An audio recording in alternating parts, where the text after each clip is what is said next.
بسم اللہ الرحمن الرحیم۔ دوستوں بزرگوں، اللہ کی قدرت بے حساب ہے، اللہ کی شان سب سے اعلیٰ۔ الحمدللہ رب العالمین، سب تعریفیں اللہ ہی کے لیے ہیں۔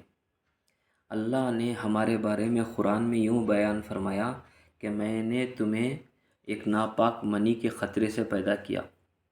دوستوں بزرگوں، ہم انسان اپنے آپ کو بہت اونچا سمجھتے ہیں۔ ہم اپنے آپ کی اوقات کو بھول کر اپنے آپ کو بھول کر بہت زیادہ غرور تکبر میں آ کر کام کرتے ہیں۔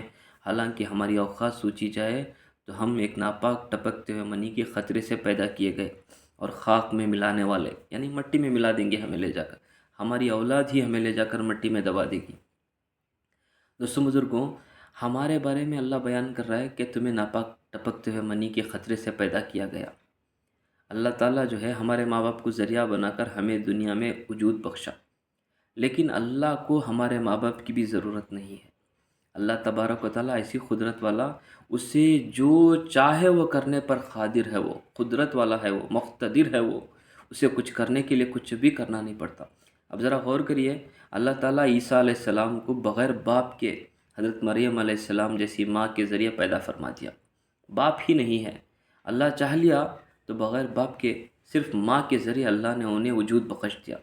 یہ اللہ کی قدرت ہے۔ اللہ دکھا رہا ہے کہ میں چاہ لیا تو بغیر باپ کے بھی پیدا کرنے پر قادر ہوں۔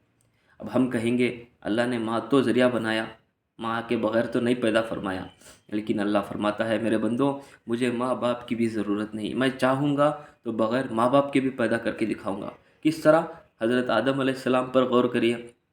آدم علیہ السلام کے نہ ماں ہے نہ باپ ہے، اللہ نے چاہ لیا، اللہ نے فرشتوں کو بھیج کر مٹھی پانی کو منگا کر پتلا بنانے کا حکم دیا۔ پتلا بنا تو اللہ نے اپنے امر کن سے اس میں ایک روح ڈالی، جان بخشی، حضرت آدم علیہ السلام کا وجود تیار ہو گیا۔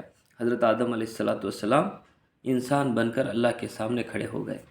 یہ اللہ کی قدرت ہے میرے دوستوں بزرگوں، یہ قدرتوں سے ہمیں اللہ کو پہچاننا ہے۔ اب اللہ نے چاہ لیا تو حضرت آدم علیہ السلام کو بغیر ماں باپ کے پیدا فرما کر دکھایا۔ اب اللہ کے حکم سے دیکھو میرے دوستوں بزرگوں، یہاں کو اللہ کی قدرت ختم نہیں ہوئی۔ اللہ کیا بھی مٹی پانی کا بھی محتاج نہیں ہے۔ اللہ نے چاہا، آدم علیہ السلام کو جنت میں بھیجا۔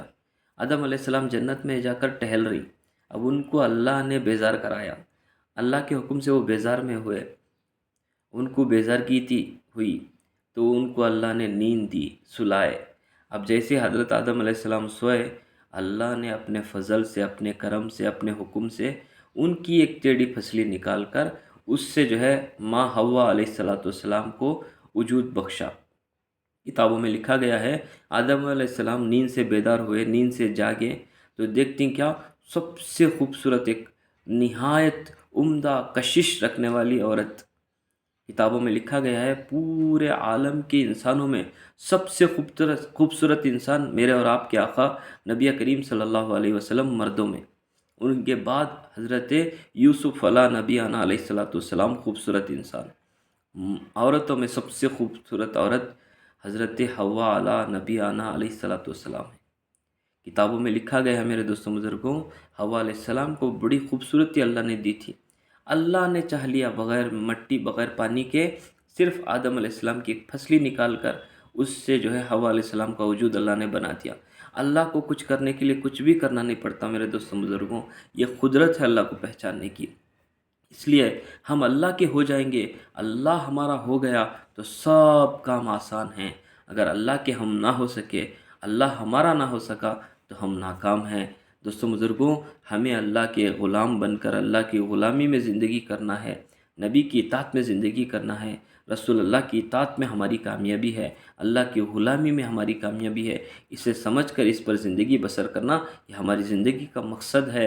دوستوں بزرگوں، میری بات لمبی ہو رہی ہے، لیکن آپ کو میں غور کرنے کی طرف فکر دلا رہا ہوں کہ ہماری حیثیت بے حیثیت ہے۔ اللہ نے ہمیں وجود دیا ہے، اللہ ہی کی طرف ہمیں لوٹ کر جانا ہے۔